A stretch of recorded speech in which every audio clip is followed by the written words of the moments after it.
What's up, everybody? Welcome to the Loot Bros Podcast. I'm your host, Residentdarrell, and this week I have the bearded nerd. What's up, brother? What's up? I'm back, baby. Yeah, you are. I think last time we tried to podcast together, you had like a power outage. Yep, some idiot he crashed into a power pole, like literally 2 miles from my house, and it knocked out power for like 3,000 people. Dang. When they do it big. So yeah, unfortunately, we got No Show Joe not showing up tonight. And then we have ain't coming in at all, Kalai, who is picked back up. She's going for the street. So she said 8 weeks in a row ain't enough. Let's go for 10. Let's go for broke. We went from Frosty Craps to now Priestley McPherson. Oh, that's a really good one. Oh, geez. All right. So just a little good Lord. You're trying to kill me, man? The disclaimer, Daryl's dying this week. Yeah, I feel better. I've been a little under the weather. COVID has come and gone through the house. I managed to dodge it this wave. But then my youngest and I have picked up some kind of crud. And it's wild, dude, because at work, we have like 5 or 6 people out with the flu. Like not even COVID, like the actual flu is back all of a sudden. And so like we got a bunch of people out with the flu. So I came home yesterday with body aches, not a fever, but like it felt like someone was sitting on my chest, like my chest was really congested.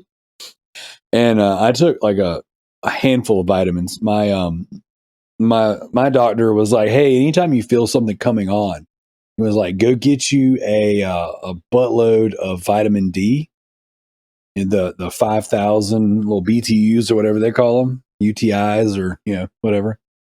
And he's like, take a handful of those, take 4 or 5 of them, And he's like, zinc, echinacea, all that bull crap. So I did my vitamin cocktail with my men's one a day. Took a couple Tylenol and laid down and took a nap. Slept for a few hours and then woke up last night, ate a little food, watched a few movies, and then slept for another 10 hours, realistically. And I am feeling a little better, right before the show, about 2 hours before the show, I took my vitamin cocktail again and some Tylenol. So I'm trying not to die, but there might be sections of the show where I all of a sudden lose my voice. It's been kind of going in and out today.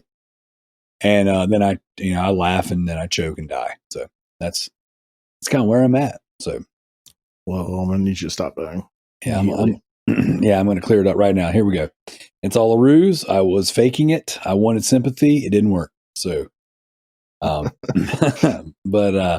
yeah, so this is Loot Bros Podcast, general gaming, video games, podcast. We talk about all kinds of stuff. This week, we're going to do a little bit of newsy stuff. We don't typically cover the news. But Zach, there's a ton of stuff for you and I to discuss and kind of throw our opinions on. We're in between guests. We're getting ready to have the Josh Nealis, the founder and then editor-in-chief of Cutthroat Comics. He's coming on next week. I'm really excited about that. Hopefully my Loot Bros Comic Cast co-host is going to join us, Josh Adams. So we're going to have a good time next week. And then 2 weeks after that, I believe it's 2 weeks, I have to look at the calendar, we're going to have another guest on talking about his new comic book that he's releasing and the 2 podcasts that he does. So it's going to be pretty cool. We got a couple of game devs coming up in the month of March. And I don't know if I've announced on the show or not, but we have half game developer, half rapper coming on the show, one half of the White Boys with Attitude. So per special request of a listener. So it's going to be a lot of fun, man. We got a lot of cool stuff happening in the next few weeks. So we'll take these little off weeks, and kind of dive into some fun topics. So with that being said, if you are listening to the show, we would greatly appreciate it if you checked out our Patreon.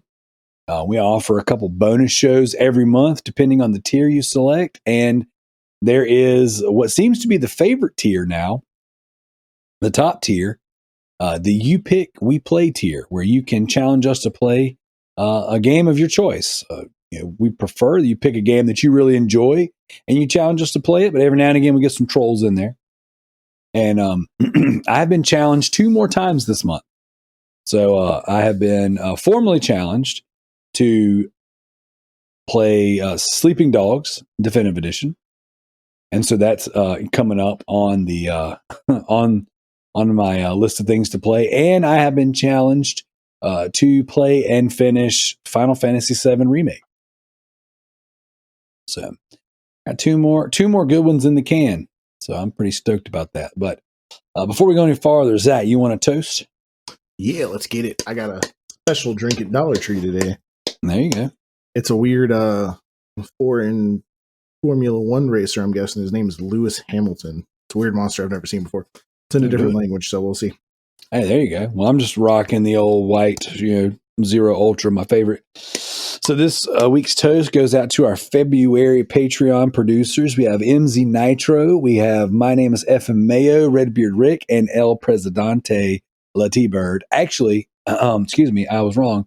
The champion of all of the Patreon producers, MZ Nitro.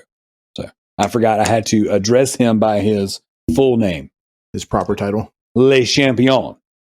So, yeah, that, and, there's been a lot of new stuff. We're going to talk about the new stuff, man, but PlayStation just bought Bungie, Xbox bought Activision, freaking Dying Light 2 is amazing.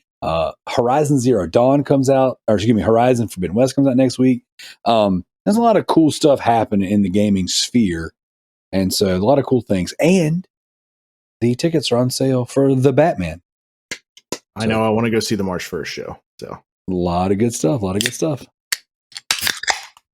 that was a good pop.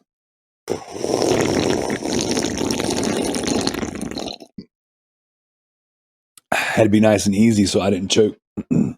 That's really sweet. Good. That's a good thing. You'll be up all night now. Yeah, it's going to go into my my limeade. There you go. I'm rocking some sugar-free strawberry orange banana Kool-Aid, and I'm sipping on my Monster White. So I'm hoping, since I've done a lot of resting today, that I'll be able to stay up and get some game time in. Because I basically sacrificed all my game time yesterday. I felt like trash, and so I came home and watched movies. I freaking got in my chair and I watched a movie on HBO Max. Zach, do you have HBO Max? I do. What'd you watch? Okay, I watched Antlers. Oh, we've already watched it. It was fairly decent. I was expecting it to be more horror movie, but it was more thriller. Yeah. That was I really enjoyed that. I thought it was it was enough horror, but it was definitely more suspense and thriller. Yeah, and it was, and they said it was a creature feature, and it was. That was, I was very, very I won't say I was very impressed, but I wasn't expecting it to be good, and it was quite serviceable. I really enjoyed it. So another one for you, if you haven't seen it, they just put it back on HBO Max for free. It came out on release, Malignant. Yes, my brother told me about that right before we recorded. It was different. Me and my wife couldn't solve the puzzle too much. She kind of had an idea, but it was definitely different. It was good. It wasn't really. It was somewhat horror-y, but it was kind of like Antlers, where it's more of a thriller, I guess. Okay, yeah, I dig that. I'm all about that. So, yeah, it was good. Like I said, I wasn't feeling good. I actually came home, lay down, and when I got up, I watched Antlers. I picked up the new Resident Evil Welcome to Raccoon City Blu-ray. I put it in, and not a great movie. An Easter egg fest. It's got some charm to it, but definitely not a great movie by any stretch of the imagination. That being said, I put it in. I was like, I'll give it another chance. Excuse me. I was hoping I'd enjoy it more, and I fell right asleep as soon as the movie started. So obviously, that's what the doctor ordered. I needed some rest, and this week in general, and I guess I'll go into what I've been playing because I haven't been playing very much. But I've been playing Dying Light 2. When I haven't felt very good the past 2 days, so I haven't played very much. But Dying Light 2, I picked up. I sent you a picture. I put it in the Facebook group, I believe. I finally got my collector's edition in, and it is absolutely awesome. It's what a really cool statue. But I really love the game. Game is really good. The PC version seems to be pretty buggy, and a lot of the reviews have reflected that. the PlayStation 5 version, I'm about 5 or 6 hours in, and I've experienced 0 bugs, no graphics pop in, like nothing weird. And I ended up buying the PS5 version physical at release because my collector's edition said it was like, delayed indefinitely, away. Yeah. And so it ended up coming in this week. So I'm like, okay, cool, whatever. And it had the PS4 version in it. So I was like, you know what? I was going to buy the PS4 version anyways. Excuse me. Sorry about that. And I was just going to buy it on the cheap opposed to, because, the PS4 version came in the PS5 upgrade, but I bought the PS5 version because my PS4 version was in the collector's edition and it didn't come in. So I was like, well, I bought the, upgraded edition. Was just going to play that. Well, long story short, I ended up keeping both copies, and I just put it in. I put one in my PS4 to play in my bedroom and one in my office, on the PS5. And so I'm basically playing through the game on both versions, like tangentially, and I'm just retreading old ground. Essentially, I'll do 1 or 2 missions on one, and I'll do 1 or 2 missions on the other. So I basically played the same part twice. What I'm getting at, about 5 or 6 hours deep on each version, and it's really fun. I'm having a good time. They leaned way harder into the RPG mechanics of the game, so like you don't start out with this crazy mobility like you're used to in Dying Light. So it's taking a little getting used to. The controllers. The controls are a little. It's tough to get used to. Like that was one of the things I didn't like about Dying Light was that the controls are very specific to what they want you to do, and it just doesn't necessarily feel right at first. Mm-hmm. But once you get the hang of it, it's like, okay, this makes sense. Right now, I feel like it's taking a little longer to get the hang of everything because they're making it. It's a little slower to. And it might just be the way I'm playing, but getting my upgrades for mobility are taking me a little while, So the game is beautiful. It looks so good. Sounds amazing. Some of the voice acting is a little questionable. Like the voices that the people decided to use for their characters, specifically the bandits, has been a little weird. Like why would you talk like that? But whatever. And now the PS4 version, I've experienced a little bit of bugs, but nothing game breaking. So my brother, him and his wife are about 31 hours in, he said. They're playing on PC and they've experienced a lot of bugs. So just kind of take that into consideration if you're thinking about picking up Dying Light 2. Absolutely phenomenal game. Really, really cool. Other than that, the only thing worth noting that I've played, I guess there's 2 things. One is I beat earlier today while I was recording Trophy Horse, I beat the final mission of Senran Kagura Peach Beach Splash. That was another one of my Patreon pledges. And the game is not very good. Like that's just my opinion of it. It's just not very good. It's a pretty competent shooter, actually, but it's pretty much the same thing over and over and over again. So the mission structure is broke up into like 10 missions per level. There's 4 levels, so you're talking 40 missions, and then there's the final level, which is essentially a boss fight, and like it's very much the same thing over and over and over again. Right now, currently, I'm doing there's like an arcade mode, I guess, after the story mode, and it's probably another 10 sections broken down to 5 missions apiece. I'm just trying to clean up some trophies, while I've got the game installed. I will not be going for the platinum on this game. I don't enjoy it that much, and so it's another pervy, Senran Kagura game, and I'll do my full breakdown on the Patreon, but I am glad that's over. The only other thing worth mentioning that I've been playing, and it's really funny. Exclusive. Minecraft in 4K.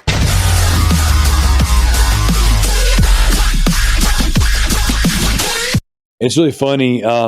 just kind of like how I ended up playing this game is I've had a couple rough days at work.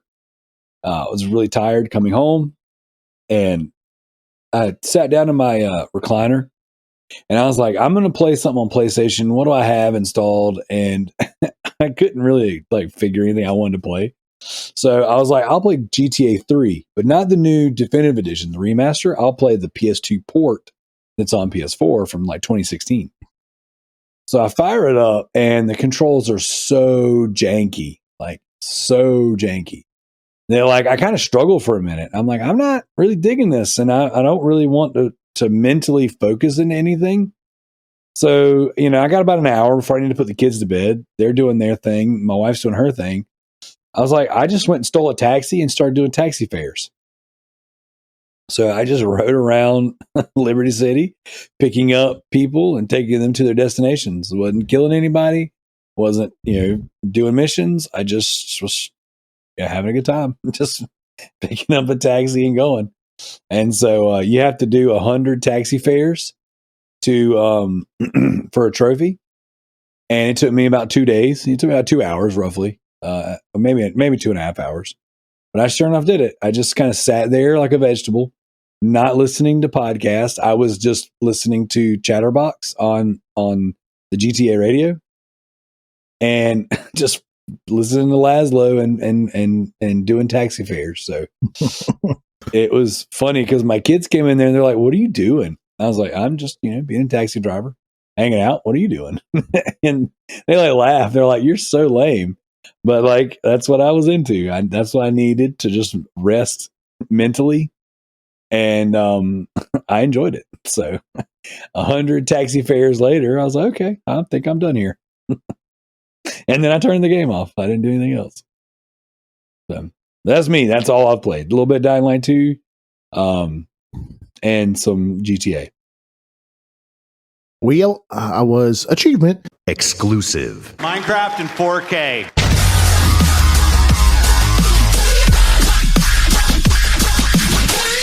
I was on vacation for the past week, but I did do a little bit of gaming to the best of the 5 megabit download speed I could.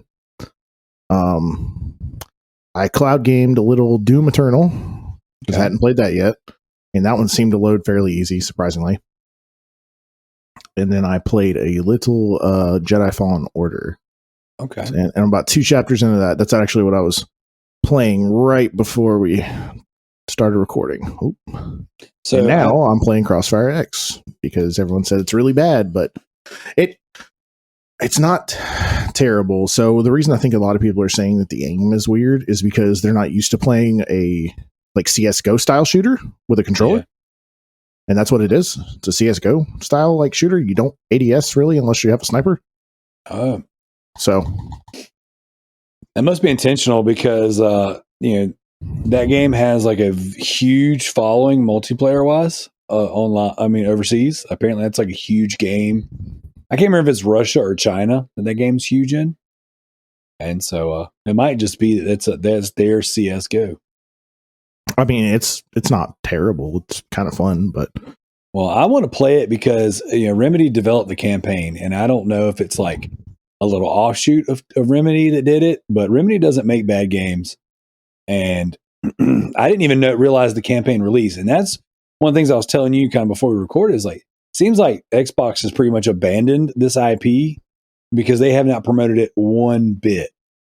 Like they announced it and they made a big deal about it at E3 one year. They're like, oh, Crossfire X is coming to Xbox and Remedy's doing the campaign. I'm like, oh, dude, that's going to be awesome. And then now here we are. It's here and nothing. Like no big announcement, no like trailers leading up to it. It was just like, oh, this is out and it's terrible. And the only reason I even knew it was out is because I saw a clickbaity article on comicbook.com. Like none of the Xbox fanboys have been talking about it. None of the Game Pass debaters have been talking about it. It's just like it's out and it's bad. So that's unfortunate. It is very unfortunate, but it's actually not, like I said, it's not terrible. I'm enjoying playing. I'm playing the multiplayer right now. Just right. Okay, that's what I was going to ask. I don't need to hear anything. It's pretty, like I said, I don't need the ADS. It's Gotcha. team deathmatch on a straight little surface. So there you go. Well, I'm going to play that one hopefully tomorrow. I'm going to bring the Xbox out of the basement and set it up. Like I said, I'm not. My studio time with Ninja Loot got canceled for tomorrow, so my evening is open. And besides studying, a little bit of Dead by Daylight with the kids, I'm going to be doing a lot of resting, and so I might do some. I don't know. I might wait on Crossfire until I do more with Dying Light. Who knows? So I kind of wanted to stream Dying Light. I streamed the first, couple hours of the game, and I had a bunch of people in the room watching and talking, and Right. I had a really good time. But like, I don't know. I don't know that I feel like being on per se. You know how it is when you're streaming. You kind of can't. You don't need to be all feeling like crap and doom and gloom.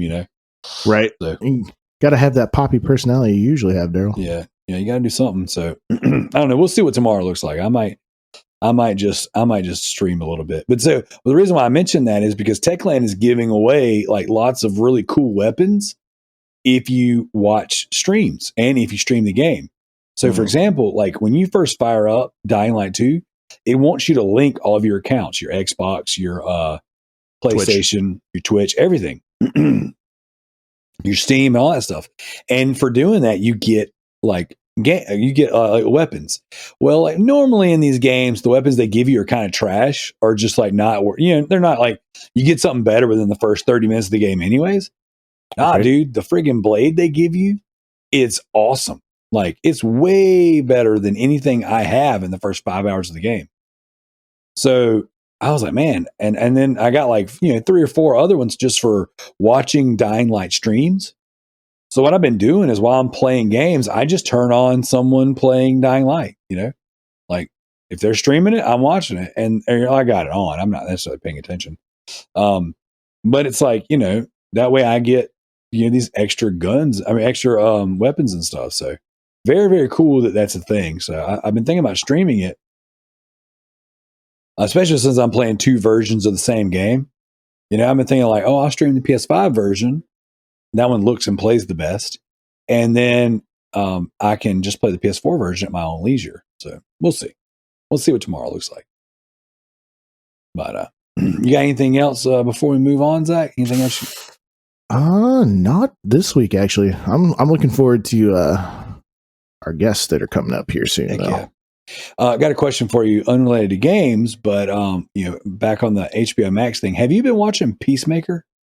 I have not. Actually, since we talked about Titans the other day, I'm actually in the 3rd season of Titans trying to finish it up. That's good. That's a good show. I like that show. Oh, I finally got to the part where he's Jason. Yeah, well, yeah. I like how they actually took like Under the Red Hood, like the scene from Under the Red Hood when he first shows up, and they kind of modernized it to the show. I was like, ooh, I know that. I was like, he's about to throw them bags. Yeah. That was pretty neat. I enjoyed that.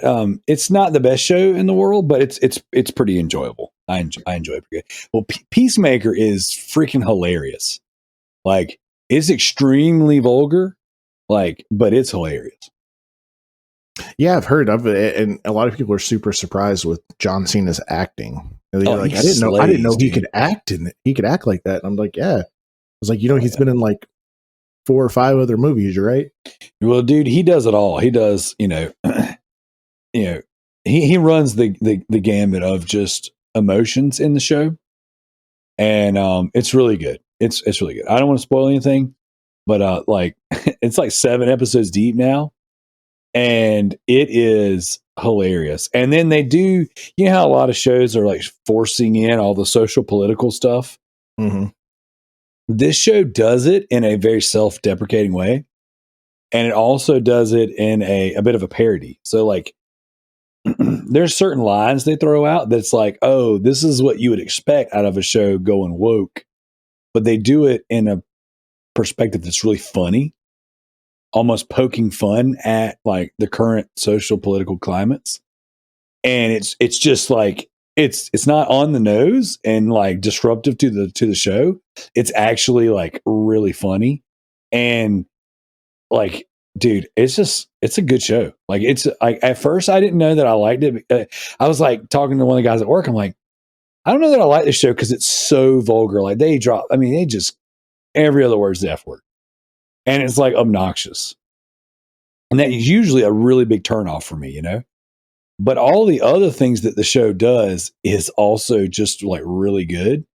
So it's been one of those things where I'm like, kind of getting past, like some of just the bad writing when it comes to dialogue.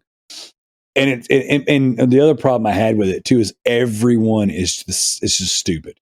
So this is like basically an R-rated Guardians of the Galaxy is the way I would put it. I can appreciate that. Yeah, I've heard a lot of people being like, yeah, he's the Deadpool of the DC universe.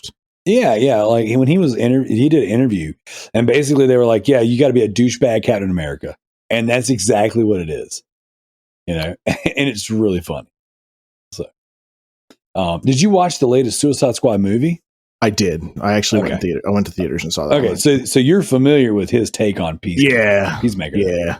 So it's like that, but like nonstop. That scene of him and Idris Elba on the beach where he's like, he's talking about eating a bag of dicks. And he's like, if this whole beach was dicks and I had to eat them for peace, I would eat every one of them or something like that. Yeah. Like, that's pretty much the show, an hour, like nonstop, an hour at a time. Like, that's the show.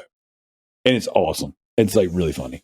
And there's also, he does these little like dance numbers in the show because he loves classic rock. So he's listening to classic rock and dancing and singing. And John Cena kills that role, and he just kills it. It's once you start watching it, I think you're going to get hooked. I think you're going to be like, well, probably that. Well, yeah. It combines two of my favorite things: the era of wrestling that I like actually like thoroughly remember. Yep. And DC universe. So there you go. Problem solved. Yeah. There's a few times in the fight scenes he kind of does some of his moves too, like his shoulder tackle. He does. So it's a couple times. As a matter of fact, on episode 7 in particular, I was like, "Oh, that's he's getting ready to do the 5 moves of doom. He's going to end it with a 5 knuckle shuffle." But he didn't. He didn't do it. But that would be funny. Yep, it's pretty good. All right, so I guess this is where we need to head on over to our backlog beatdown and our leaderboards. So it's gonna be a nice, even, easy show. I don't know if I just made a bunch of noise moving my microphone, but yeah, not too bad. Just a little bit. I was trying not to do the whole party foul. Did you want to do the backlog beatdown first? Yeah, we could do that. I got the leaderboards pulled up, so if you want to run through the backlog beatdown real quick, we can do that. Perfect. All right, so backlog beatdown. In first place, we have CJ with 33 points. Wait a second. Let me make sure. Okay, yeah. CJ with 33 points. Second place, Residentdarrell with 25 points, which doesn't count the game that I just beat, but I'm not gonna claim that till next week. Third place, Diego, 25 points. Next, we have Gareth with 21. Joseph Priestley with 16. Redbeard Rick with 16. We've got JT with 15. Corey with 9. I'm styling on you, bro, with 8. Shout out to him. He actually he actually made a comment earlier. He said he's already gotten more points on this backlog beatdown than he did the entirety of last one. And that is the truth. So we got Noah the Builder with 8. We got Zach Ledford with 8. Does that sound right, Zach? I've been slacking. I haven't finished any since I went on vacation. It's all good, man. You gotta have some vacation. Well, I've actually started doing since we talked about our goals. I actually started fulfilling some of my New Year's resolutions. I'm starting to play I'm playing Apex competitively right now. Like every time I get on it, like grinding ranked. I grinded from the bottom of bronze last season in like 3 days. I grinded to platinum. So, gotcha. All right. Well, let's see. We got Tricky Mick with 7, which actually I think Tricky. He should be at 9, I believe. Yeah, because he just finished Fallen Order. He didn't platinum it. He finished it because everybody's talking about him playing legit games but not platting them. Yep. I just talked to him a while ago. So then we got Homer Gets Duff with 6, Jared with 5, MZ with 5, Alex with 3, Yield with 3, T-Bird with 3, Jim with 2, James McCall with 2. Okay, so I just want to give a little shout out to James. And so something's wrong with the formula with his. Like, I don't know what it is, but his stuff is still not populating correctly. So Jim is on the job. He is going to fix the spreadsheet for us. I know he had already kind of updated it, but apparently some of James's points in his column were giving points to someone else. So I think we got it squared away. So whenever we update for next week, that one should be right. Because I know for a fact his isn't correct. Because he's still short another game or 2. So John Michael with 2, Kalai with 2, Levi with 2, and Spider Pax with 2. So unfortunately, I know for a fact a couple of those still need to be updated. So if you're interested in being a part of the backlog beatdown, all you got to do is when you beat your games, post your screenshots, your trophy pops, your achievement pops, whatever it is, showing that you beat the game. And the way we score everything is if you beat a game that came out in 2022, you get 1 point. If you 100% platinum, 100% or platinum that game, excuse me, you get another point. If you beat a game that came out before 2022, it's 2 points. We should reward you for playing games that are on the backlog. So, but yeah. So, Zach, you want to knock out our leaderboards? Let's do it. So heading over to the True Achievements leaderboard. From out of nowhere, we have a surprising addition to our leaderboards. Mr. Sadik with 10,330 achievement points. Good Lord, that's amazing. Right. The last thing he was playing was Taiko no Tatsujin, the Drum Master. That's awesome. Then moving over to second place, we got I'm Styling on You Bro, the Sultan of Simulation, playing some Firewatch with 2,675 achievement points. And then in third place, the Alpha Seagal, playing the same thing, Taiko no Tatsujin, the Drum Master. There we go. And I've never heard of that game, but that's awesome. They're getting some friggin' points. Yeah, they got to be co-oping it. And then we won't take it too much further down, but we got your own the Bearded Nerd in fourth place. There you go. And then we got GDI Master Ace in fifth place. There you go. Shout out James McCall. And heading over to the True Trophies leaderboard, in first place we have the Affectatious Donk. Jesus, I can't speak today. Playing Dimension Drive. He has 909 trophies this week. Dude, that's killer. But it's getting close to the end of the trophy competition. Yeah, it's that trophy competition. So he's got to pump them out because everybody's getting cutthroat over there. Yeah, but he was playing Dimension Drive, and then we had Redbeard Rick in second place with 50 trophies, playing some Batman Arkham Origins. And then the Loot Bros' own No Show Joe in third place, playing Vampire, or Vampire, however you want to say it. The weird YR Vampire. Yeah, that's that RPG Vampire game.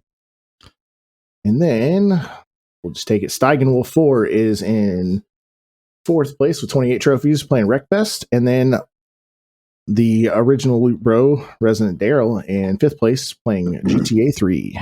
Yep, I've gotten a few trophies today, so I should be around 30 personally, but yeah, I didn't update it, so I didn't actually sync my my PlayStation Trophies account. So, but it's all good. It's all good. Because I actually just since we've been on the show, I've popped 5 achievements. So.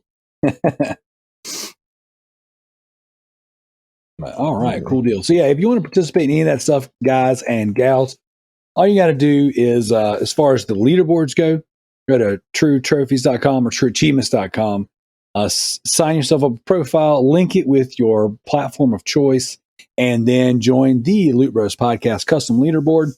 And what we tend to do is we just read out the top 3, top 5, whatever it is. You guys just popping trophies, popping achievements. Every now and again, we'll have some of the real heavy hitters in the various, trophy hunting and achievement hunting communities jump in and they show us how it's done. Every now and again, you have some of you guys who just play randomly, play for fun, who just show up and freaking, you had a good week, you had a good month. So, and if we see new names pop out on there, we definitely try to, seek you guys out and give you a shout out for participating. So we definitely want to include you guys from the community as much as possible. So speaking of the community, Zach, we got a handful of community questions. We do. We had quite a few this week. Yeah, I'm going to tie them into the actual topics. So this week's official topic and community questions are all going to kind of go hand in hand, because what I did was this week. I don't usually do this, but I actually put out there kind of like, hey, these are some of the things that we want to talk about. How do you feel about it? Kind of what do you guys think? And so, a couple of the different stories that I wanted to bring up to you, Zach, I want us to discuss on the show was just some of the big newsy things that have happened that we haven't necessarily covered. So we're not really a news show. We do general gaming stuff. We tend to, fiddle fart around, talk about our community more than anything. We talk about poop socks. There you go. Speaking of poop socks, matter of fact, well, since you brought it up, you finally got our poop sock merch made? It's getting worked on right now. So all right, listen to me, JT. Listen real close. I'm launching us a new merch store. It'll be up in the coming weeks. It's going to be a, what do they call those print shops? The online print shops, print to order. Yeah, it's going to be one of those print to order shops. And what I'm going to do is I'm going to set the price as low as I can. The particular store that I'm going to use is going to be called, I think, Store Frontier. That's what I use for my band's t-shirts. And, they give you the option to set your price. Now, they charge like 12 or 13 bucks or whatever, 14, 15 bucks. I don't even remember. They charge a certain amount per shirt no matter what. And then typically they let you start your shirt price out at like $20 and go up so that the artist or the podcast or the YouTuber or whatever can make some money, because obviously this is the way that we use to fund doing the show. So what I'm going to do is I'm launching the new Loot Bros merchandise, shop. And it's going to be one of those print to order places. And I'm going to set the cost to where I don't make anything, like I think $1 is roughly what it's going to come up to when I was kind of figuring it out. Per shirt. And the reason why I'm going to do that is I want you guys to be able to get, Loot Bros merchandise as like cheap as possible, So I want you, if I can set the price to $15, I will. If I have to set to $18, I will. Whatever it comes up to once we finally get the new designs in and put them up there. And like I said, I want to make it as cheap as possible. So I want people to have Loot Bros merchandise. I don't care anything about making money off of it. If you guys want to support us financially, head over to the Patreon. The Patreon takes care of all the expenses of the show right now.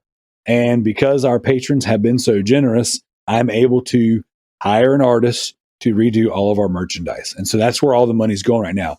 Between that and paying for the games that we're pledged to play, like the Patreon is, that's 100% of the funds right there. So essentially, as long as the show is paying for itself, we'll keep making content, keep doing the thing. Even if the show ain't paying for itself, I'm still going to keep making content. We still did. We did for years. The show was losing money because we had to pay hosting fees. I've always had to pay, to hire an artist, whatever. Anytime we got some artists hanging around now. Yeah, we got a few of them. So, but yeah, what I'd love to do is eventually get to where we have such a swath of merchandise on the show that we have just the coolest podcast, merchandise store, like I want to have 20, 30 designs on there. I want things that are awesome. And so just to kind of give you guys a heads up on a couple of the designs as we go through the, approval, stages, obviously Josh Adams is who I've hired to do our stuff. I love Josh. I love his work. He does all the stuff for Ninja Loot. He does, he did the Driftcast logo. He did the actual Loot Bros podcast logo that we use. And he does a lot of work for a lot of people. He does a lot of work for a lot of bands that I associate with. And so dude's awesome. And of course, he's doing comic book stuff for Legacy Comics, who we had on the show. So Josh is our go-to artist. We're going to have him do all our stuff. But one of the first 5 initial designs that are coming out is going to be a poop sock. So I know JT's been asking for a long time, and I promised you it was going to happen. It is going to happen. We're gonna launch the store with 5 to 6 initial designs. It's going to be 5 brand new ones, and then the Loot Bros podcast logo that we use on everything will be like the 6th design. So you can have just a standard Loot Bros podcast shirt, and then some fun, wild stuff. So I threw some ideas out there. Josh is working on them, but he's a busy guy. You know what I'm saying? The dude does art for everyone under the sun. So as this stuff now he's drawing a comic. Yeah, he's got his own comic series too. He's got his own personal comic series that he's trying to get published, and he's working for Legacy Comics as well. So, man, busy. Yeah, and who knows? Once we have Cutthroat Comics on, he might do stuff for them too. So, but yeah, I wanted to put it out there. This is what's going on. Working on some cool stuff. So, with that being said, we threw it out there that we're recording. We wanted to talk about maybe some of the Xbox Activision stuff, the PlayStation Bungie stuff, and then, the Steam Deck. So that is apparently out now. I didn't even know it was out yet. I didn't even know people had Steam Decks in their hand yet. I didn't either. I thought it's still on I think it's still in the pre-stage. And it might just be that, maybe the first wave of influencers have them. I don't know. But well, they did a pre-order thing for them. Right. And I got the invite to that. It just wasn't it wasn't something that I wanted to drop $300 on quite yet. I was just like, yeah. Well, Kalai, I think Kalai pre-ordered one. I'm not sure if she's gotten hers yet, but shout out to Jared, friend of the show. He actually sent me a bunch of messages and he goes, have you seen the size comparisons of the Steam Deck and the other handhelds? And I was like, no, I didn't know it was out yet. So he sent me all the screenshots where they sized up everything, like all the different handhelds leading up to, the Nintendo Switch, the Vita, the Nintendo DS, the freaking Switch, the Sega Game Gear, everything. It was wild. And so, anyways, I actually used the Vita and the Steam Deck size comparison in the photo to promote it. But we wanted to kind of know what you guys thought about everything. So I'm going to read, as we kind of navigate through these topics, I'm going to read through some of these, community questions and comments, and we'll kind of see where we land. So one of my friends from high school, a long-time friend, former bandmate, all that stuff, Alex Roberts writes in. He just says that he wants a Steam Deck, big time. And so how do you feel about the Steam Deck there, Zach? I see it being a very, very beneficial thing. One thing that I really wish they would have done is gave it, so it works. It's Wi-Fi based. It's internet based. I wish they would have implemented a cellular service into it. They like the Vita? Yeah, kind of. But more like your modern day iPads and everything. My iPad has service with Verizon, so I can take it anywhere. I can play games, download stuff. I can work on things I was working on drawing right for the show. I didn't have to have it connected to my internet. To download different stuff for Procreate and some of the other apps. It just makes it really, really convenient. Especially if you're traveling somewhere and you don't have internet. So for the Steam Deck purposes, I wish that you didn't have to have a dedicated Wi-Fi signal. I know you're going to be able to download stuff onto it, and it comes in, I think it's 3 different sizes. Yeah, it comes in a 64 gig, which is not great, a 256 and a 512. Yeah, but that 512 is going to fill up quick. And that's the biggest size. Yeah. Also with that, you get different screens too. So right. It's not just the memory size. There's also better quality versions. Yeah. I just but looking at it in that regard, but I don't want to pay $500 and some odd dollars for half a terabyte. Yeah. That's cool. You're putting a tiny computer in my hands and all, but the storage, if I'm going to buy the system or console or whatever they want to call it, if I'm going to buy this mini computer, I want you can upgrade the storage and all that, but I don't want to spend $500 on this and then spend another $200 on another SSD to put in it. At that point, I'm just better off buying a Vita, Switch, like whatever I you can want buy at that all the point. handhelds. Yeah, you can. Yeah. I can buy a Vita, Switch, a Nintendo DS. I can buy. I can buy the old Game Gear. Yeah, I can buy a Game Gear. I can buy everything. Yeah, I kind of agree. Like, and I've done, actually, Kalai and I did a Patreon episode on the Steam Deck when we first launched the Patreon, and I'm pretty stoked about it. I actually kind of want to tie it in with again, I'm moving my mic, so hopefully that doesn't make a bunch of noise on the end. Diego writes in and says, "Are any of you planning on purchasing the Steam Deck?" He says, "I've never played PC, so it seems like the perfect way to check out Steam and the titles that have been exclusive to PC in a portable way." So I'm going to stop with that one. He asked other questions too. But yeah, as far as the Steam Deck goes, I think I want one personally, but I just because I really like the Vita, and Steam has achievements. I have the Switch, but I don't like to use the Switch. It doesn't have the onboard achievement system. And I know that sounds dumb, and I've said this before, but there's something about adding to that number that makes me feel like all of my time is worth something, in the sense that, like, if I'm going to play a game, on a platform, I'm growing some unified meta game, what I'm saying? Unified system of trophies and achievements. I don't mind playing on Xbox because I'm growing my gamer score. I don't mind playing on PlayStation because I'm growing my trophy count. I don't mind playing on Steam when I did play on Steam. I haven't played it in a while because I'm growing my Steam achievement count. Now, granted, I play on PC less than anything because I've uninstalled all that stuff from my PC since my hard drive and RAM burnout of my last setup or whatever. But I think I would play the Steam Deck because it would get me into that ecosystem more than just like getting cheap games. It's like, oh, okay, let me go back and revisit some of my favorites in a portable capacity, and maybe I'll work on the Steam achievement lists. There's a lot of horror games that never came out to console. One of them called Crying Is Not Enough. Like, it's a third-person Resident Evil style horror game that I played on Steam because that's the only place to play it. And it's awesome. So there's certain games that I would definitely. There's certain games that are better to play on Steam, like Daymare, like the console version of Daymare versus the Steam version of Daymare. I own them both. It is way better to play on Steam than it is on console.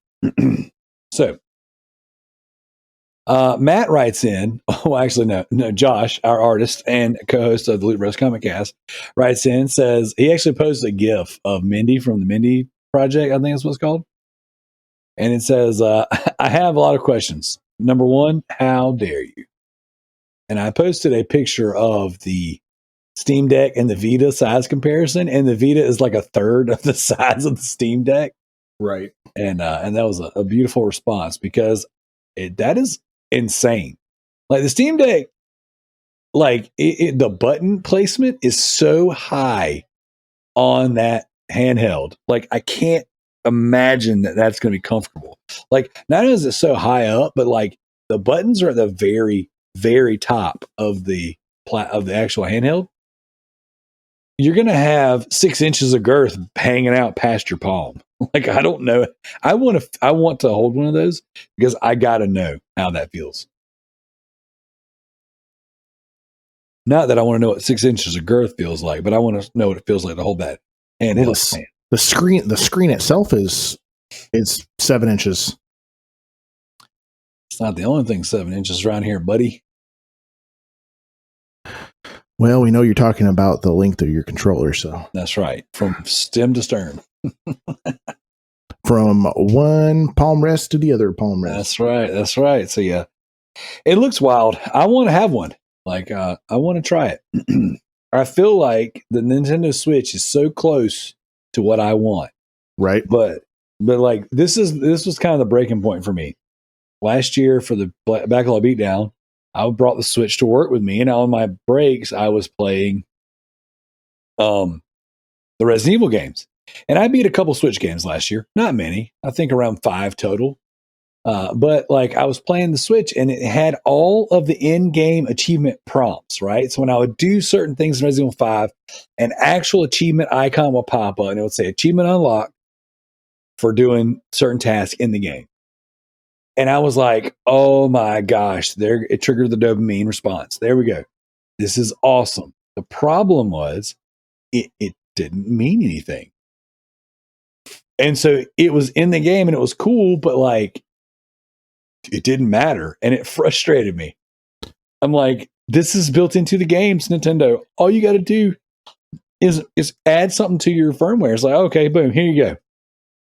Even if they didn't do it for first party, even if they just said, here's our in-game star system, coin system.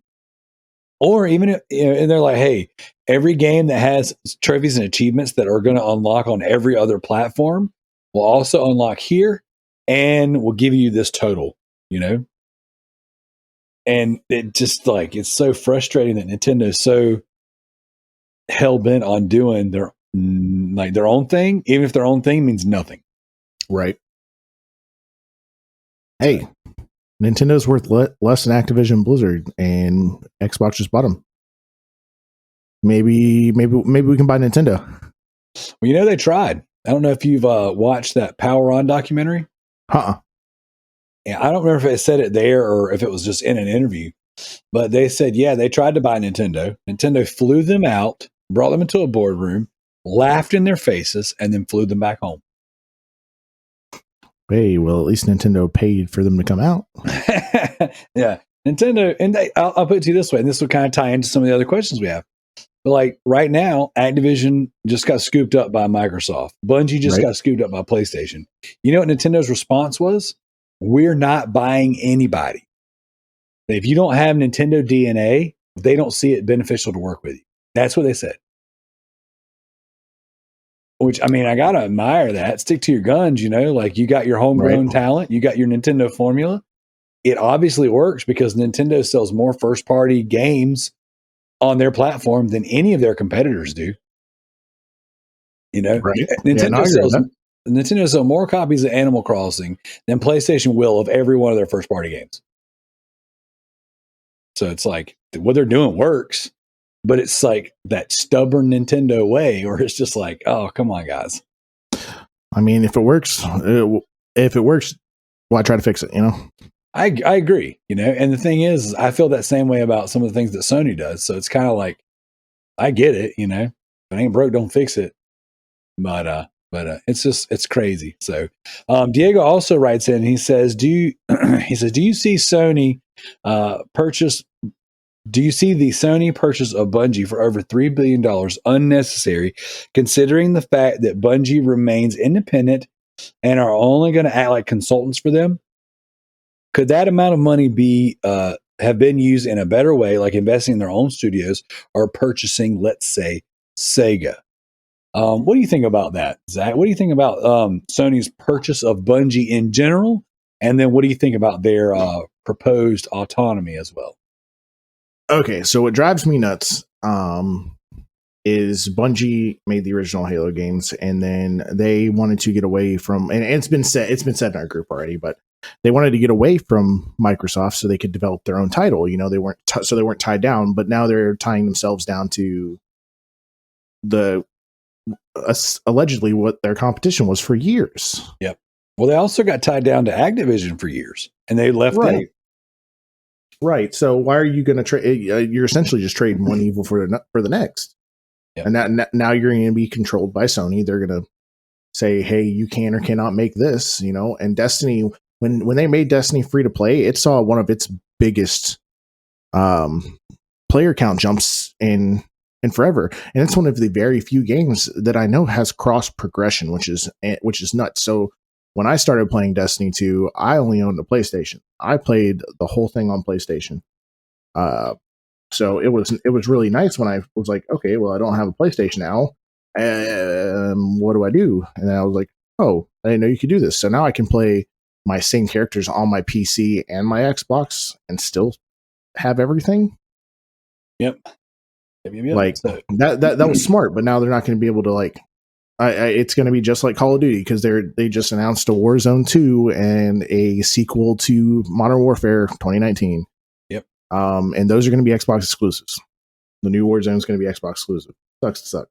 Did it say it was exclusive? Because there's no way that they're going to announce Warzone 2 because they just said that they were not only because actually Phil Spencer just said last week not only are they not going to be exclusive, that I mean they're going to fulfill the deal with Sony because Sony not only has the marketing rights with Call of Duty, but had like the DLC rights. So they said they were going to fulfill those contracts and then go even farther. They were going to. I mean, Phil just said this past week that they're going to extend. They're going to continue to work with Sony even past the current contracts that they have. So, I see you had a visitor. Yeah, she came in to tell me good night. No, that's my little turd. She was like, "Hey, I love you, Dad, and good night." So, yeah. So, okay. So what they're doing is the next one's going to skip out on PS4 and Xbox One, is what it is. Right. They're going to launch it solely on PS5 and Series X, which really sucks because still can't find any of those. Yeah, I can't. So my father-in-law, since all of us or all of his children moved away, he gave his PS4 to his son, and so he doesn't really have a gaming console anymore. He was like, "All right, well, I'm just going to get me one of the new ones," and I. Obviously, as I do, vouch for Xbox in Game Pass, but we couldn't. We called everywhere. We called 6 different GameStops, 2 different Best Buys, 3 different Walmarts, 2 Targets in California, mind you, and not a single one of them had them. The Walmart closest to them hasn't had any of either of those consoles since release. Well, they have never set foot in any of the stores locally here. I mean, there's signs on the doors like that. These retailers are not even putting them in the stores; they're just strictly selling them online. Like there's signs in all the WalMarts here and the Best Buy. Like we do not have any of the new gen consoles. Like we're not carrying them in the store. Well, the thing about it too is they they're starting to like get restocks here and there, but for all of us that want to buy them, it's almost impossible. People are still, and I hate it so much because there's so many people who are like, "Oh, I'm going to buy this," scalping. Yep. Like, and they're still using bots to do it, and no one's done anything to fix it. Yep. Well, that's why Sony's taking pre-orders for the PSVR 2 strictly through themselves. They're not even sending them the pre-orders through the retailers, so the bots can't get them. It's wild. Probably the smartest thing that anybody's done in a long time, honestly. Yeah, I mean that's the only way to control. That's the only way to combat the scalper problem, And the thing is Microsoft and Xbox. I mean, Microsoft and PlayStation. They're selling their consoles. They don't care. I mean, realistically, it's like right. they're. I mean, it doesn't matter if a scalper buys it or the customer buys it. Like it's getting purchased, and they sell to the retailer anyway. So it's not what the retailer does with it's their own fault. It's kind of their own problem, but. I guess to get back onto the topic at hand. So to answer Diego's question, I think that it's a complicated and multi-layered situation. Now I said this on Trophy Horse earlier. I've been listening to this legal analyst. He's a lawyer. His name's Richard Hogue, I believe. And he has a YouTube show called Virtual Legality. Now, this dude brokers big deals between, different companies and stuff. And he's been breaking down like all the legal ramifications of all the different things that have gone on in the video game industry lately. And he's guested on some podcasts that I listen to as well. And the long and short of what we're seeing is an arms race for the next big battle. And it's going to be fought through streaming services, essentially. Those aren't his words. Those are my words. But this whole thing with Bungie was all about, arming Spartacus, the next Sony streaming, platform, their answer to Game Pass. If you look at it from the 1,000-foot bird's eye view, it's like this. It's like Xbox just bought Activision, which gives them Call of Duty for Game Pass. Yeah, they're going to sell Call of Duty on PlayStation because that's where the money's at. I mean, the number one selling game on PlayStation every year is Call of Duty. So now Xbox is going to get a 70% rip of all those sales. And they're going to position it like this. You can go over there and pay $70 for Call of Duty. Or you can come over here and play Call of Duty free with your Game Pass subscription. And I think they're going to sway a lot of people that way. And apparently, according to Jim Ryan and all these different parties involved, that Sony's been trying to buy, or in talks to buy, Bungie for over 6 months. So technically, they've been in talks to buy Bungie since before the Activision deal was announced.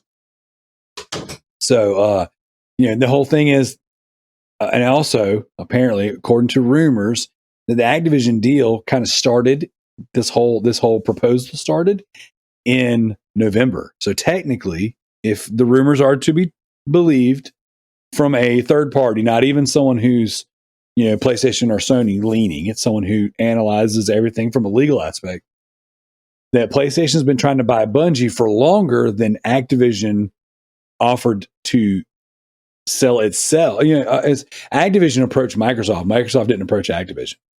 So Activision approached Microsoft. Microsoft responded. So, this isn't like a reaction thing. Both of these two entities, Sony and Microsoft, are trying to scoop up big name talent and big IP to keep on their streaming services. Now, obviously, Game Pass is already successful and has, in my opinion, has just really sealed the deal to remain successful. Like it's like, it was going to stay afloat.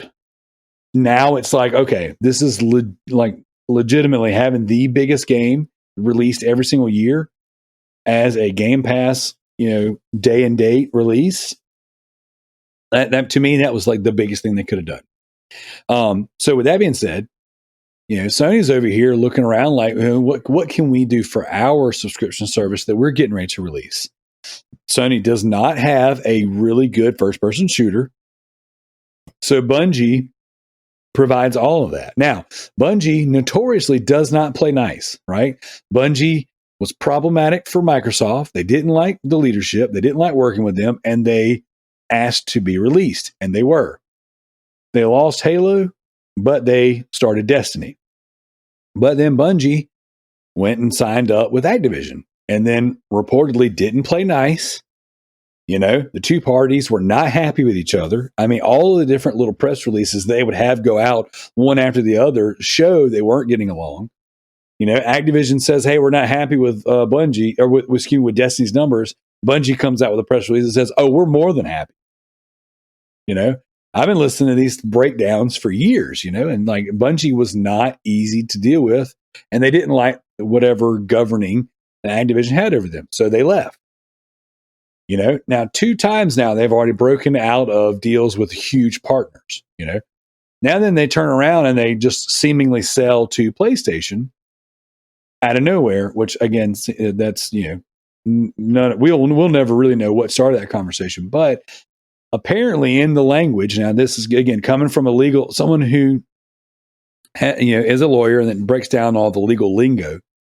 Essentially, all of this autonomy that they're promised from Sony is part of the deal. It was like $2 million essentially, or $2.6 million or whatever, or excuse me, $2.6 billion to buy Bungie, and then $1 billion of essentially retention bonuses built into the deal so that all the talent would stay. And apparently, again, according to the rumors, the reason why Sony bought Bungie was not so much to get Destiny, although Destiny is a big deal, but it was to acquire that talent. And according to the different, the various press releases that have come out from Herman Hulse and from Jim Ryan, the Bungie deal gives them the talent. Obviously, they have a first-person shooter in their wallet now, in their portfolio. They have all that talent they're retaining, and that talent is then going to be working with Sony Studios, which they've already announced that. But they also said they're trying to launch multiple live service games, and they said that Bungie has already figured the formula out. They have already, had all of the growing pains, and now Destiny is extremely successful. So they want to glean that knowledge off of them, for better or for worse, to do more live service stuff. And I think a lot of that has to do with Spartacus. Sony's getting ready to launch their service. What are they going to need on it? They're going to need stuff that's going to bring in money more so than the subscription model. And then you can do that with live service games. Do I think that's a good idea? Personally, I don't know. I don't know that I love any of this. Sony kind of broke their mold and broke their model of buying studios that they typically work with. They broke their. It's all the difference between the two companies has been Microsoft seems to just buy whatever's available, but that's not so much an Xbox thing. That's a Microsoft thing. Microsoft buys everybody. Microsoft bought LinkedIn. Microsoft buys all kinds of stuff. It's like there doesn't always seem to be a rhyme or reason. There's something in the bean counting, and then Microsoft's like, boom, let's buy that. We need it now. Microsoft is a business company. That's what they are. They're not just a gaming company. Right. And I think that's what a lot of people don't understand. Like, Sony is a tech company. They're a video company. That's what they are. When it all boils down to it, at the end of the day, they are a video entertainment company. Right. Microsoft is a computer software company. Yep. That's what it boils down to. They're two separate companies. So I get it. And now they're trying to compete in the only similar field they have.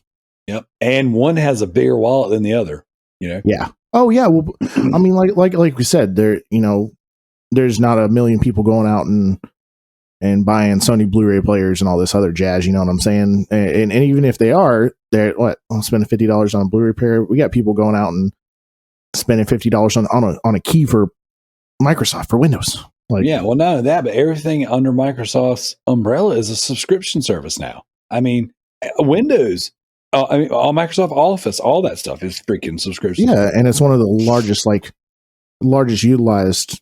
That's a good way to put it, I guess. Variety softwares that there is out there. Presentations. How many companies use Excel to balance their checkbooks? Yeah, absolutely. I use Excel every day at work. So yeah. But with that being said, so this is diversifying, and we talked about this on Trophy Horrors earlier. This is Sony diversifying their portfolio. It is a different move than we're used to out of Sony. Is it a good move? I don't know.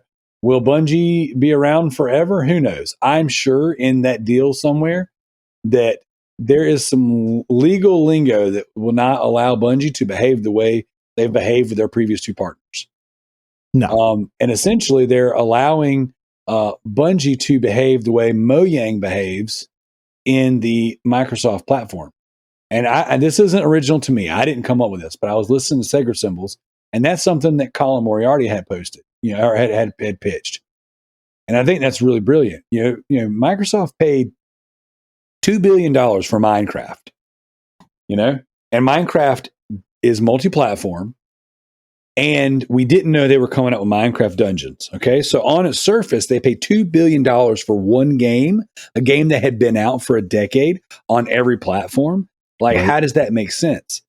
But the royalties and the licensing rights for Minecraft alone generates billions of dollars in revenue. If you look at the merchandise, I mean, there's Minecraft shirts in every department store everywhere. Like the Minecraft mod community, the Minecraft streaming community. Minecraft has its own con. Minecraft is huge, and Xbox owns them.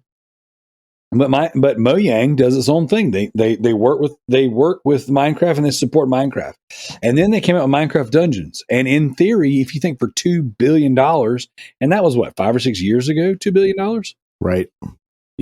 But for $2 billion, they're like, you would think, okay, I spent all this money. The next game is definitely exclusive. What they do? Released it multi-platform, and they're servicing that game as well. So I think that again, not original to me, but I think that's what Bungie is for Sony. Destiny is going to be everywhere. Destiny's already tried and true. Destiny already has its model, and it works. Now Sony can glean all that information, all that talent. They can use all that tech, that is, proprietary to Bungie, and they can create new shooters. They can implement those things into their new games. They can have that talent teach their other guys, hey, this is what makes shooting so good in Destiny. No one can deny that Destiny isn't phenomenal to play, like shooting wise. It's second. It's really, Destiny and Halo to me are some of the best shooters in the world. Oh, 110%. So if you look at that, now that's in your house. Now that's in your wallet, in your portfolio. And on top of that, the language they were using was that Destiny is going to be multimedia, not just multi-platform. So, Bungie said they were excited to work with Sony because, it's going to be a multimedia. They're going to be television shows, movies, memorabilia, like the actual merchandise side of things. I mean, you got to think, Bungie has said more than once they want to be like a Star Wars. They want to have movies and shows and books and comics and all that stuff. And so, Sony has Sony Pictures. Yeah, Sony, I can see that. Sony Pictures owns multiple huge studios that make movies. It's like every time I watch a movie, it's like, oh, this is a Sony company. Columbia, Sony company. MGM, like all these. I was just watching movies last night. It's like I couldn't believe 3 out of 4 of them were Sony produced movies. Sony Pictures owns Constantine Films. So that might not be right. I think they're associated in some way. Either way, it doesn't matter. I don't know the answer to that question. Yeah, I saw Sony's name so many times yesterday. It's kind of all getting blurry now. So to answer your question, Diego, after 20 minutes of talking about it, is this money well spent? Well, clearly the bean counters at Sony think it is. And it's a negotiating tool, Oh, Xbox, you got Call of Duty. Well, we have Bungie. We have Destiny. Now, as long as you're playing nice, we'll play nice. Yeah, sure. Destiny, Bungie, you guys need full autonomy, you're the creators of your own, you're the captains of your own ship. Yeah, whatever. Sure. They own them at the end of the day. Sure, there might be some legal, negotiating things, but at the end of the day, they are a subsidiary of Sony now, and their obligation is to the shareholders of Sony now. Even though Bungie has its own shareholders, Bungie has its own board, all that stuff, like they are owned by Sony. So as long as everyone is behaving and playing by the rules that they're laying out in this contract that they're working on for the next 6 months to a year, however long it takes to close this deal, then everybody's going to be happy. But I think that the biggest thing, the last layer of it all, and this goes for both Xbox and Activision and PlayStation with Bungie, is that we don't know what these studios are cooking behind the scenes. Right. The rumor is that that Bungie has a Overwatch style hero shooter that it's getting ready to launch. And you know who doesn't have one of those? PlayStation. Yep. So now this could again be a multi-platform game, but just because it's multi-platform doesn't mean that Sony's not going to make their money. They make 70% off of everything bought and sold on other platforms. The platform holder gets a 30% rip of that stuff.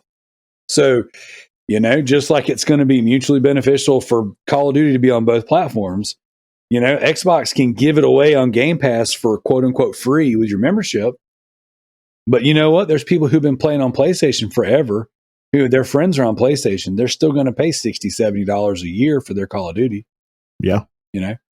So Xbox is going to get 70% of that every single time. So, it's all this business stuff, all this stuff it's going to, somebody down the line is counting all of the beans, and that's where all this makes sense. And the rest of us are just kind of looking at it going, I don't know how that makes sense. I would do things differently, but I don't have $3 billion to spend to make that decision. So it doesn't really matter what I think at the end of the day. And then the last part of his question, he says, could that amount of money be used better, like investing in your own studios and or purchasing something like Sega? I think that all of these things can be true at the same time, and all of these things are reportedly happening.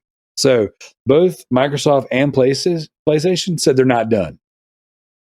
So guys, we might wake up tomorrow and then someone else is already bought.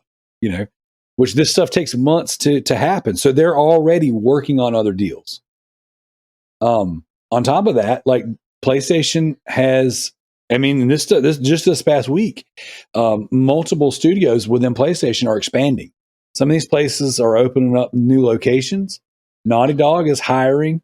I know Naughty Dog has 3 games in development, and they're hiring, they're staffing up their teams. Guerrilla is getting ready to drop Horizon Forbidden West, but there's another game that they're working on. Sony just bought Nixxes and Firesprite, and we don't know what these people are working on. But then, boom, out of nowhere, the Firesprite announcement happens, and then the new Horizon, VR game gets announced by Firesprite. So there's a lot of irons in the fire, a lot of things we haven't seen yet. But I think, Zach, this is going to be the biggest year of gaming news we've ever seen in our lives. We gonna get some good stuff. We are, and we're the winners in all this. Yep, we're not the ones spending. Well, we're not the ones purchasing the companies and spending the big dollars, but we're the ones spending money on the games.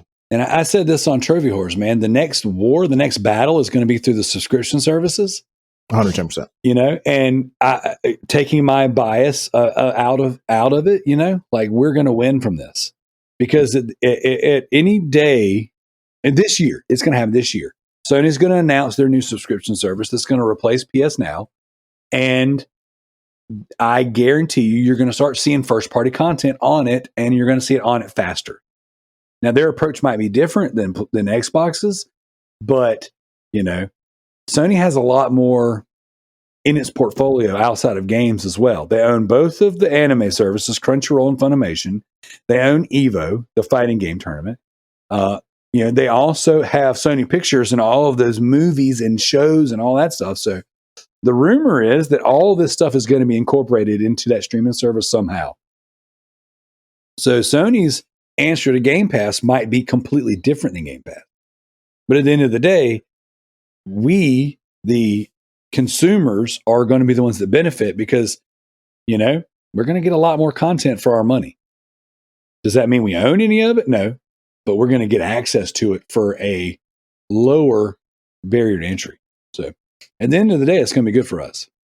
Oh yeah, we're just going to get everything for almost free. Nothing. Yeah, well, I wouldn't say free because we're still paying for it. We're still paying for the service, right? But yeah, they're definitely going to have a war on their hands for sure. It's going to be a subscription war. And see who's going to release the best games on their subscription service, and then the little ones, the little indie games, the companies that are being like, "Hey, we'll pay you this much to put our game on your service." They're going to start getting little pings here and there, so they're going to get more recognition, and then those companies are going to grow. Well, a lot of indie companies have expressed. I've read a few articles on Push Square and PlayStation Universe that a lot of indie companies are very worried about this because what's going to happen is all the focus is going to be on all these day and date titles and all these big games coming to these subscription services, and the indie guys are going to get overlooked again. So I really hope that Sony, I hope that they go back to the old Sony, where it's like, Sony loves indies and they start, focusing on this stuff again. I don't know what Spartacus is going to look like, but I really do hope that they, go back to that indie friendly Sony where they were putting out wild indie games and also these big, amazing games, Right. Who knows what it's going to look like, man? It's definitely, we definitely got some stuff coming. And then should Sony be buying like a Sega or a Square Enix or a Capcom? Man, I hope they do. And here's the thing, right? There's 3 players in town right now. And this is the harsh reality we live in. First off, I don't want to see people get bought. I want everyone to remain their own separate entities so they can do their own thing and no one get swerved one way or the other, because there's a question coming up. I guess we'll go ahead and go into it. James asked how we feel about Sony censoring Martha is Dead on PS4 and PS5. Have you read anything about this? I haven't. So Sony's been slowly but surely censoring more games, and an article came out on PlayStation Universe and Push Square this week where this upcoming, indie horror game essentially is getting content censored out of the PlayStation versions that's not going to be censored out of the Xbox and PC versions. And so we jumped into this on Trophy Horrors a little bit, but essentially there's like some grotesque mutilation scenes that look like that might be censored out. Sony has censored out a lot of nudity and things out of games recently, but there's no rhyme or reason to it, because on one hand they'll censor a panty shot of someone doing like a cartwheel or something, or some fighting moves in Devil May Cry, but then they'll have a lesbian sex scene in The Last of Us, and that's okay. They're going to censor out, some of the stuff in Martha is Dead that's supposedly grotesque, but then like The Last of Us can have brutal death scenes, and God of War can have hyper violence, and it's okay.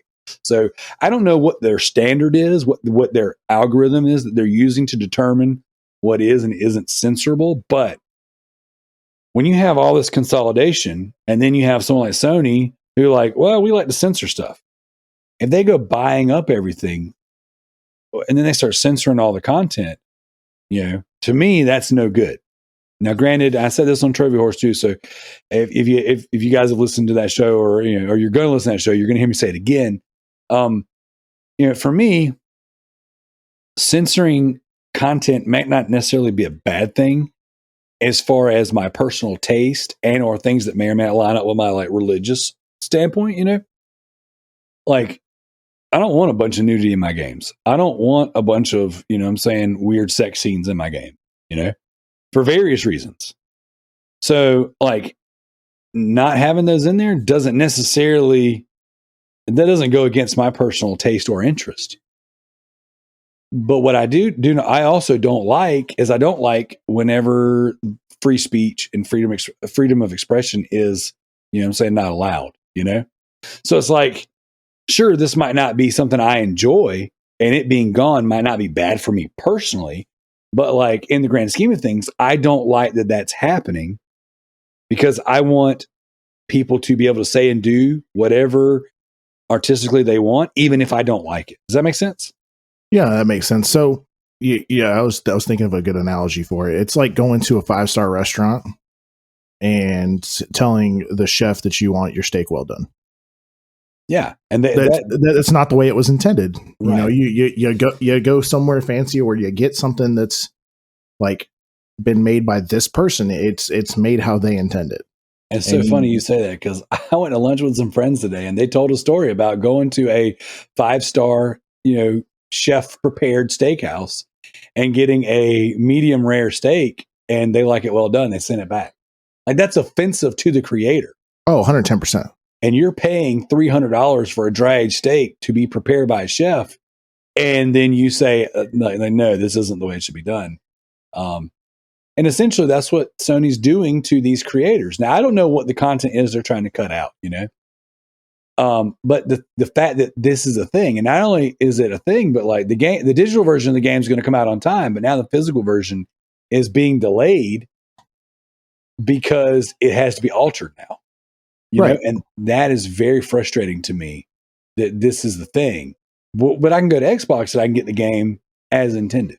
So again, now I might not like the as intended version, but it's the artist's original vision, Right. It's not the Snyder cut, if you will. Oh yeah, I wouldn't. Honestly, if I was a game company from a not necessarily like a business standpoint, because I mean, I'm sure they'd still make a little bit of money sending it over there, but now they're going to spend more time and more money having to have it censored. Yep, because they're going to have to pay for those man hours. So I mean, it almost wouldn't be worth it to me. I would almost just decide to pull it and not even worry about it at that point. Yeah, but unfortunately, PlayStation is the biggest platform right now. So, you're going to get the most of your sales right there. If that wasn't, but see, that's another thing too that's frustrating, because PlayStation has been number one for so long.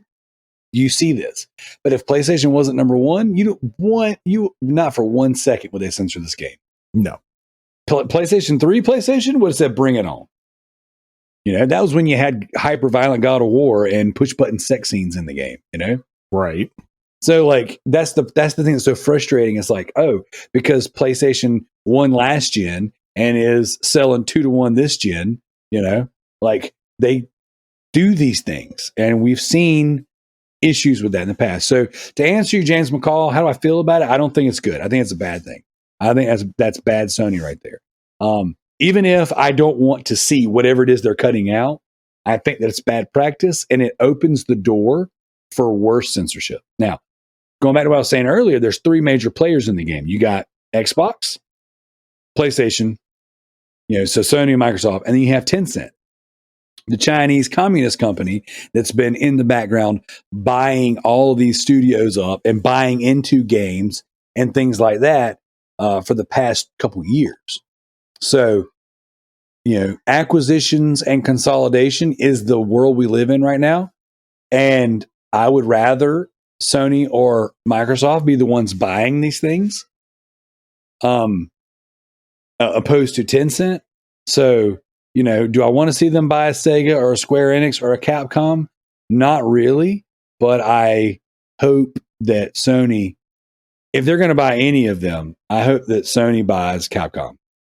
Yeah, they're not going to touch Sega. Nintendo and Sega make too much money off of their Mario and Sonic crossovers. I think that Sega's only valued at $4 billion right now, and that seems to be kind of chump change for everybody. $4 billion is not even a big number anymore.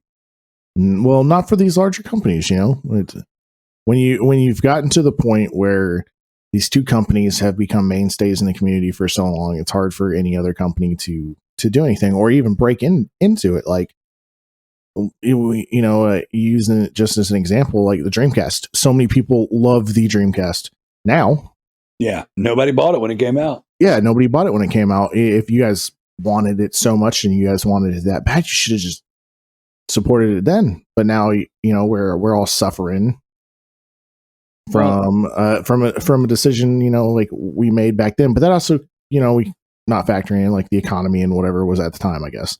Well, that and the PlayStation 2 was it came out. That was the big thing. Yeah. I mean, the PlayStation 2 bodied every system that released because 150 it's still the highest selling console of all time. 150 million units.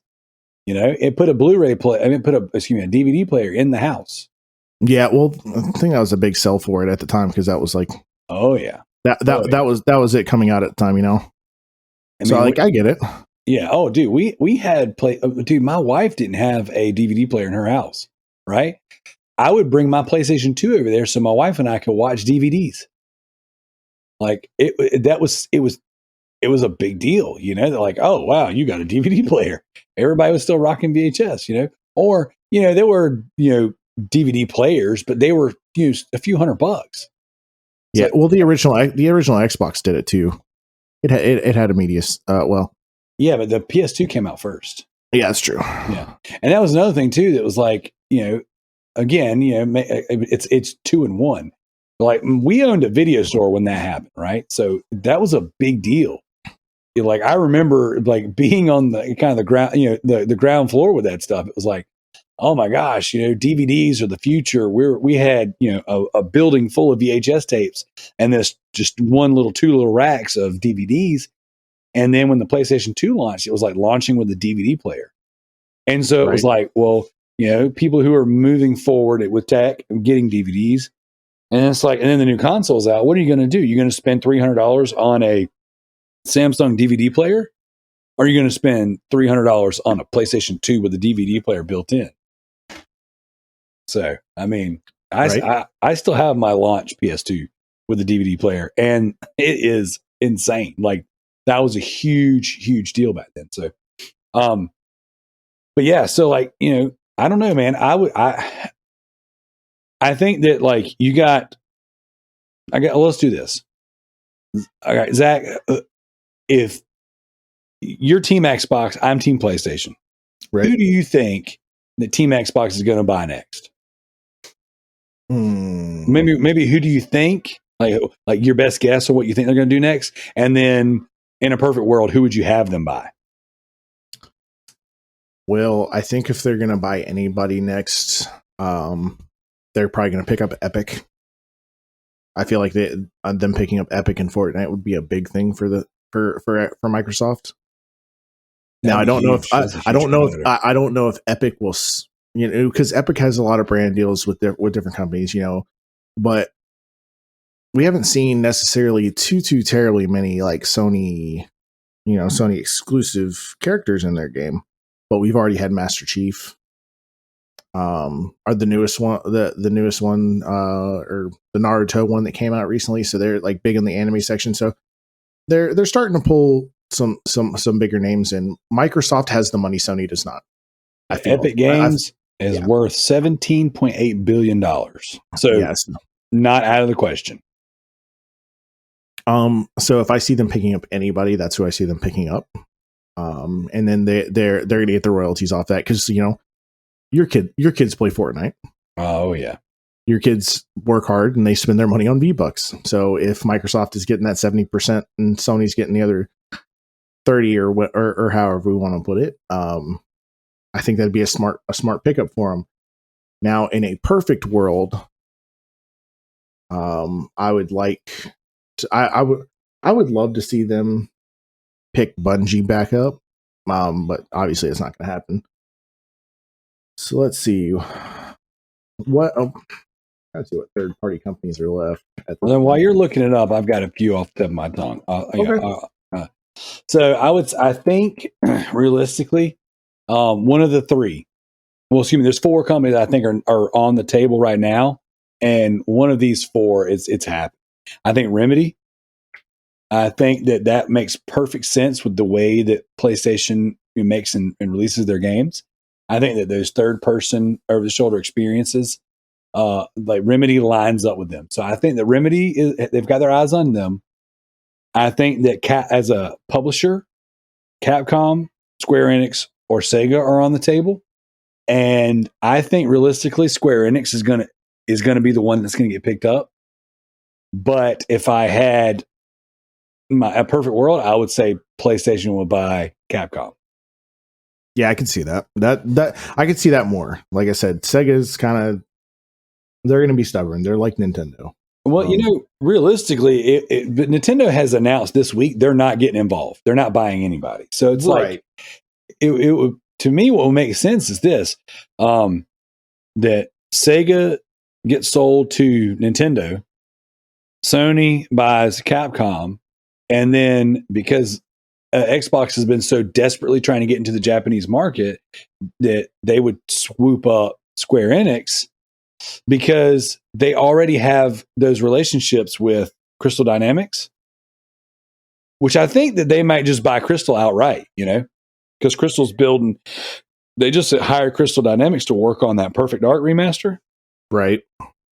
So I think that, I think that Xbox really has dropped the ball with building their internal teams, like if you look at the Initiative, when they announced the Initiative, they're like, and the Initiative is going to be this super group that's going to work on quadruple A experiences. And we're like, oh man, they're going to make, for lack of a better term, Sony style games, these really top tier, high polish, third person, exclusive games, or third person, narrative driven games. And they ended up doing a remake as their first game, and 2-3 years into being announced, they're like, oh yeah, we're bringing in Crystal Dynamics now to work on the game. So the Initiative went from being a really promising team to like nothing, sure, the game's probably gonna be really good, but like they're not even like, I don't know what to make of that. You know what I'm saying? Like, it's like, oh wow, here's your first real homegrown team in a long time, if not ever, because I believe all the teams I can think of were all purchased. That already existed.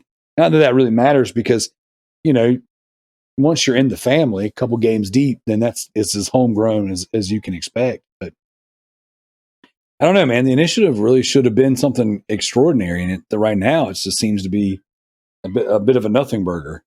So. Right. So, all right, I'm gonna change my answer. So I don't see them picking up Riot, because Riot, they're making too much money. Or what are they evaluating? Not Riot, Epic. Excuse me. Oh yeah, Epic. Yeah. I could see Xbox picking up Bandai, Namco Okay. next, Yeah, or I didn't think about that one. or Ubisoft, because they Oh. want to because of that Japanese market we were talking about, and both of those companies make Japanese centric games. Okay. So I could see so that is more on par with, in a perfect world. What Xbox would do is Xbox would probably, and if they were smart, Jeff Bezos and Bill Gates would make a deal. Oh. Or Phil Spencer. That Amazon Games is going to be up and coming. It's proven, Prime Gaming and stuff like that. As Amazon Prime as a whole has already seen a spike just because of that. They give away free games every month. Almost everybody on this planet has Amazon Prime. So if Phil Spencer and Jeff Bezos sat down and wanted to make a deal between Amazon Games and Xbox, that would, the gaming market would be changed forever, because that would be a huge deal. So, I had forgot about that. I was thinking about that the other day. Amazon could start swinging their money around, and if they really wanted to, they could get involved in a major way, because they've been trying. They've got the Luna now, which is essentially their answer to Stadia. Stadia, yeah.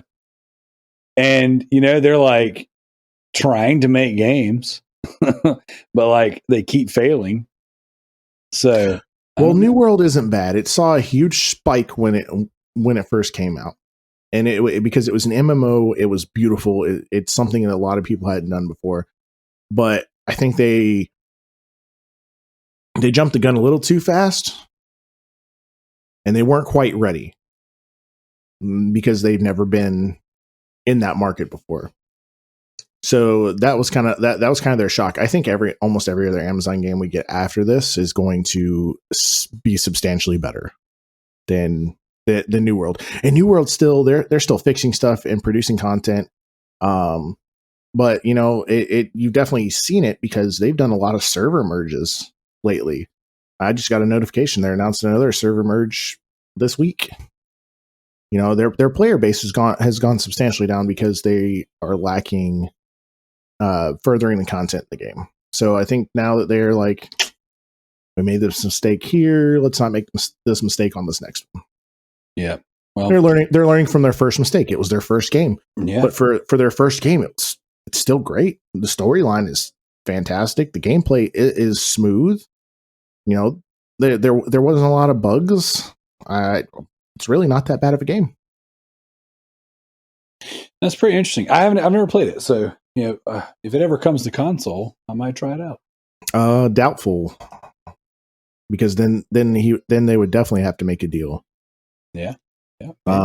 Because it's the only deal they've made is with Steam for that game. That's the only place you can get it. You have to purchase it on where does this say? You have to purchase it on Amazon's website, and then you have to go over to Steam and put in the key for it. That's weird. And so what was really weird is, how does Steam make money off that game then? I'm sure they get a royalty for every key activation. I mean, I guess, what's the point of selling it only on Amazon then, if you're going to get a royalty activation, unless that percentage is smaller than a 30% rip for selling on your platform? It could be, because I know it's kind of like when you're like getting a like podcast or a song approved, and you kind of just have to pay for it. Yeah, I mean, who knows? Smarter people than I deal with these things. I'm just a dummy that talks about it sometimes.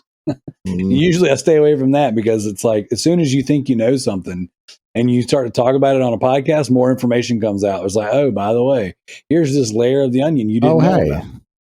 Yep. Yeah, it's like, oh, hey, did you know we could do this? No, it didn't. Yeah. Thanks for letting me know now.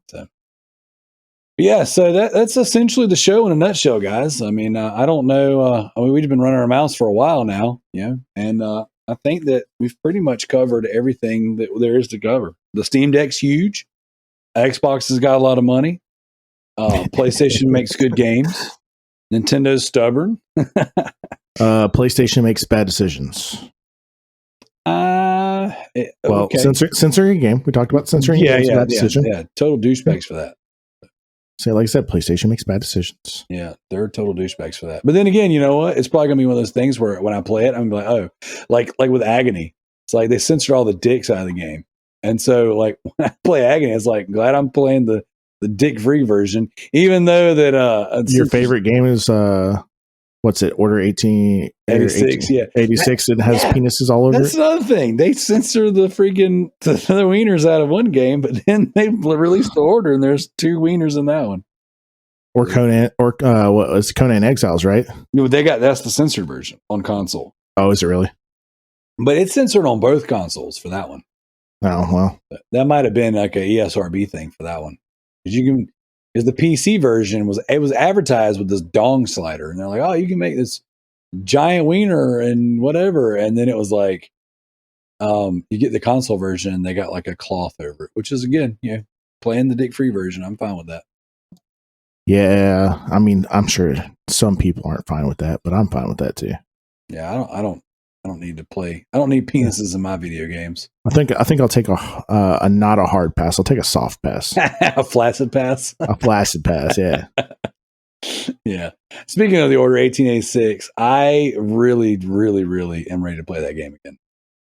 I've never played it. It's a fun game. I like it. So, it's not a perfect game by any stretch, but it's just a really amazing setting. Like, played 15 minutes. It's masterpiece. That's masterpiece. That's right. Nah, man. Like, there's few games in this world that really nail atmosphere like that game did, and so I'm ready to play back through it. So, thinking about doing it very soon. But yeah, Zach, man, thank you for coming on and doing the show with me every week, buddy. As long as I ain't on vacation, which I don't imagine me being on vacation. As long as there's people not wrecking into your pole. Right? I mean, I was so upset about that too. I was like, I was really looking forward to this interview. Yeah, well, it was a good one. It was fun. The next ones are going to be fun too, though. We got a lot of cool guests and a lot of diverse guests lined up. Like it's a lot of different industries that we're going to cover. So, selfishly, it's all of my favorite things. So, hey, you know what needs to happen next? We need to get somebody from the DC universe in here. Dude, yes. I'm working on one of the voice actors for Johnny Cage. Oh, yeah, we did talk about that. Yep. So audience, don't get your hopes up, but get your hopes up. We might have Johnny Cage on here punching nuts. Cross your fingers. Yep. So, yeah. Anyway, so this has been the Loot Bros Podcast. Thank you, Zach, for coming on here and talking shop with me. Guys, I hope you enjoy this. If you're listening and you enjoyed us talking about the news, let us know. If you don't let us know, we're going to go back to what we've been doing. So I don't personally like to cover the news because it's very like limited in like scope of when this is relevant. But if our audience wants to hear more coverage of news style topics, write in. Let us know on Patreon. Let us know in the Facebook group that you dug this kind of thing, and we can do more of it. We'll never be a straight news show. But we can have news focused episodes from time to time, or short breakout episodes that we put, maybe on Patreon first and then out into the ether. So let us know what you think. Right into the show, and we will, kind of work on that. What do you think about that, Zach? I think I actually, it was a nice change of pace from our norm. I will say that. It's always nice to just kind of talk and do a little bit more serious talking and see what our opinions on the situation necessarily are, because everybody's got a different opinion. Yeah, well, I mean, a few less dick and fart jokes and a couple of news topics is welcome every now and again. Well, we don't have Priestley McPherson here, so Yeah, y'all both scrubs do better. Y'all been here longer than me. What happened? Yeah. So, it's not enough Nintendo. Right? Well, they have a Driftcast for that. I blame them. It's their fault. Yep. They have the option. Yep. So with that being said, this is the Loot Bros Podcast. We are out of here. All right, everybody. We are ending the show with another song that I wrote, trying to come on here in the end of the show each week and at least introduce the different songs. A lot of times I put them on there and you guys have no context. Who wrote them, what they're about, blah, blah, blah, all that stuff. So with that being said, this is a song that I wrote called Wasted Time. Again, another, Ninja Loot spinoff side project band. I had mentioned in our Discord that there were like 6 or 7 of these songs that were done for an album that we never released. So I'm going to kind of go through some of them and put them on here and just kind of give them a little bit of life, give them a little bit of someone to listen to. So this song is called Wasted Time. It's another song I did with my side project, RPD, Resurrection Pending Death. If you guys don't mind, before I play the song, if you go on Spotify and actually rate the podcast. So one of the things that we've noticed lately is that we've taken a bit of a dive on our Spotify listings since you can now rate shows. And I think just because they added a rating system, we're getting buried a little bit. So if you guys don't mind, if you listen to us on Spotify, if you listen to us on Apple, please take a minute to go rate and review the shows. This is what brings us up in the suggested list. Helps grow the show. So thank you all so much for tuning in, listening to Zach and I ramble this week. Next week we'll have a special guest and maybe even some new tunes to put on the show. So thank you all so much. Have a good week. And this is Wasted Time by RPD.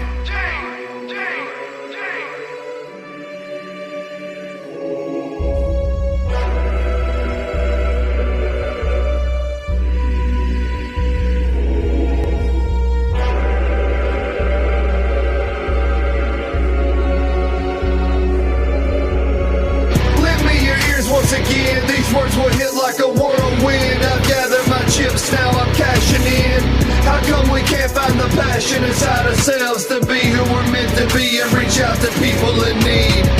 Today is all we have, tomorrow's never promised, that we can't live in the past, gotta face all the things that haunt us. Circumstances, same old song and dances, play the cards you've been given, there are no second chances.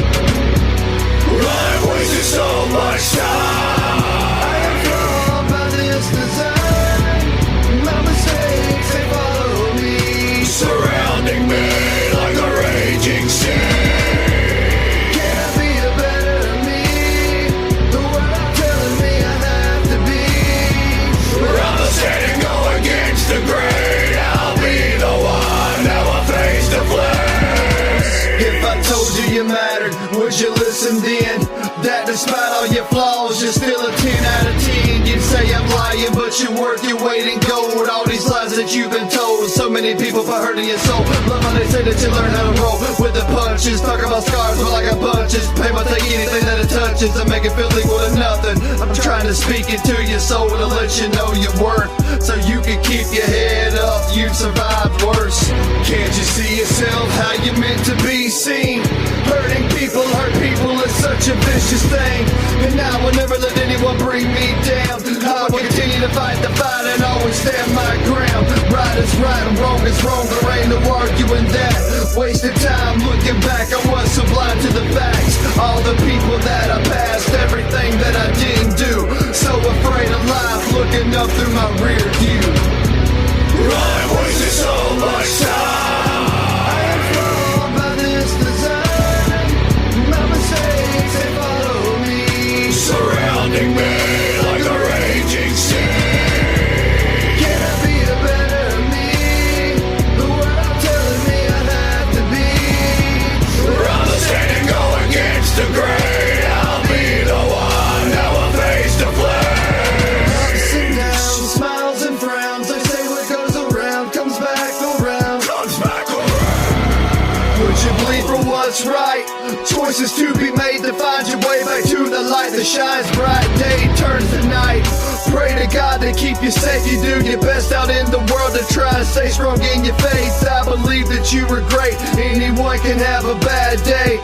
Don't let it get you down when things ain't going your way. Things change with just a blink of an eye. 1 minute you're feeling low, the next minute you're flying high. Yeah, this life is a wild ride. I'd rather fail a million times versus never set my mind to anything and even try. I'm not living just to die, I'm living so I can thrive. There will never be a day when I refuse to choose life. Listen to me, you were put here for a reason, you should know this. I've had darkness in my life, I know what low is. I've wasted so much time, I am flawed by this design, my mistakes they follow me, surrounding me like a raging sea. Can I be a better me?